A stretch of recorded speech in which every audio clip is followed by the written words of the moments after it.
All right, folks, it's time for the next dramatic blog reading, working through the backlog. We've gone all the way back to January 5th, recent history. Compared to what? Is the title of this article. Always ask this. Always ask this question. Ask it internally. Ask it to your mother. Ask it to your father. Ask it to your people. Ask it to everyone. At every opportunity, and trust me, the opportunities will present themselves like one after another.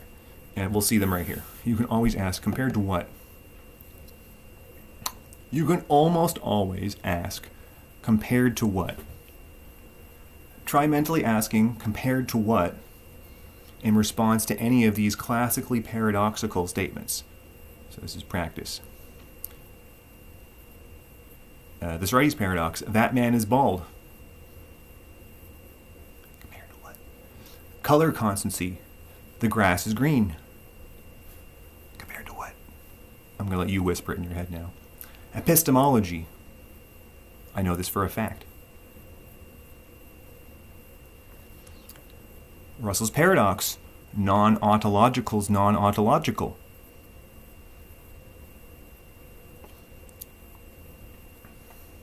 Freedom, I am free to do as I please without government interference.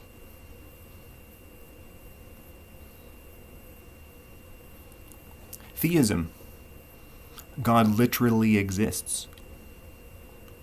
Compared to what? Meinong, round squares subsist. Politics, America is a democracy.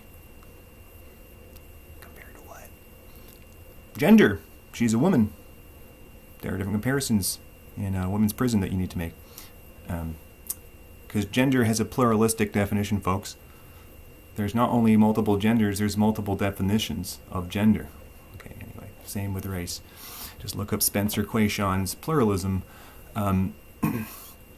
If, in response to our follow-up questions, we are told, quote, in comparison to nothing in particular, we would have a legitimate issue with our interlocutor. The common paradox is what I will call, for all time, the paradox of absolutism. The paradox is a performative one in that it imposes an unreasonable demand on the interlocutor. Tacitly accept an absolute statement or deny it, thereby asserting the opposite, which is also an absolute statement, such as that man is not bald, as opposed to introducing a comparison to calibrate. In terms more akin to what they call operational semantics in computer science, or meaning as use in Wittgenstein, this results in a potentially infinite loop, as all paradoxes do, akin to the cycles that Chung and Dugan prove arise in what they call myopic discussion. 2020, check that out. It's called a formal theory of democratic deliberation, something we all need to escape these endless loops of flame wars on the internet that have us spinning our wheels. The revision theory of truth, something I recommend looking up, captures this looping, but not how to break out. Because, with the liar's paradox, you go back and forth and say, it's true, it's false, it's true, it's false, it's false, it's true. You keep revising what you think the truth value is, which creates a loop. But how do you break out of such a loop? If you went to court and the result was an endless series of one court case after another, in a Kafkaesque infinite regression of justice, there would be indeed a miscarriage of justice, as there is when claims which appear absolute on the surface result in an interminable tennis match instead of calibration. We've all seen it happen online, so the next time someone says, men are trash, feel free to ask, compared to women or compared to your father, and short circuit the meaningless loop of uncalibrated claims that don't mean anything other than to serve as a volleyball. In the case of color constancy, what many may not know is that wavelengths of LED light do not have a color. They tell you this, but it's not true. Any wavelength can be made to look like any other color by manipulating the surrounding colors. You probably don't believe me, so you have to look it up to believe me, but it is true. So, the grass may be green compared to the sky, but the grass is green is not an absolute truth. There is no absolute truth to decide via a deliberative back and forth, which halts properly rather than in frustration.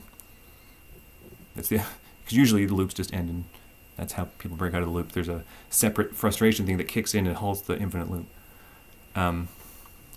In the case of epistemology, I've often remarked how shameful it is that it took so long for epistemic contextualism to be a live position in philosophy. That's the position that whether it's knowledge or belief depends on the context. The standard of evidence varies with the context.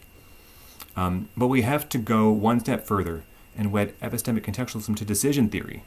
The context that decides the relevant standard of evidence for knowledge consists, in signal detection theory terms, in the relative chances of hits, misses, false positives, and false negatives, and the expected utilities of each.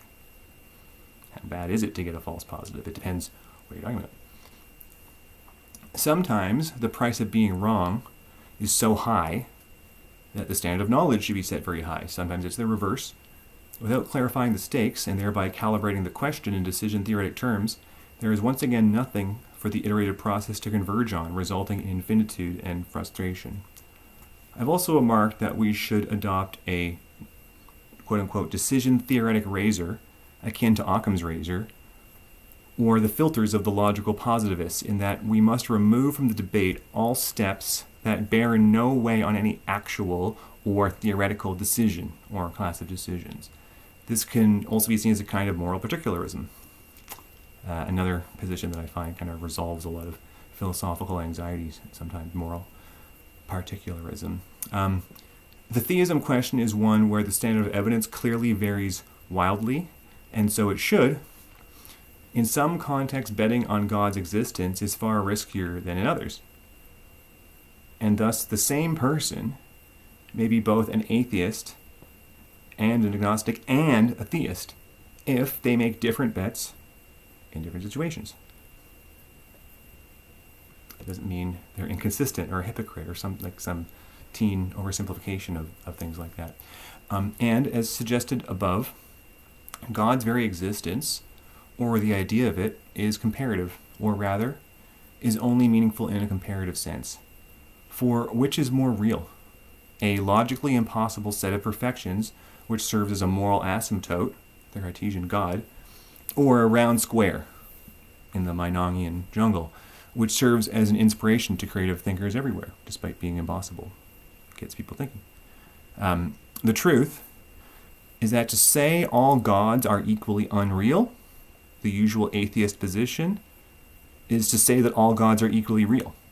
A kind of mass polytheism that surpasses all historical polytheisms, just as Phrygian metaphysics surpasses the Platonic, but lacks a space for the Meinongian stuff like round squares, which quote-unquote don't exist, compared to what we'll call Phrygian stuff like round circles, actually consistent mathematical objects. There is no sense to debate which god or shape exists absolutely. Existence is not univocal, because existence is relative. Freedom and Russell I discussed in earlier articles.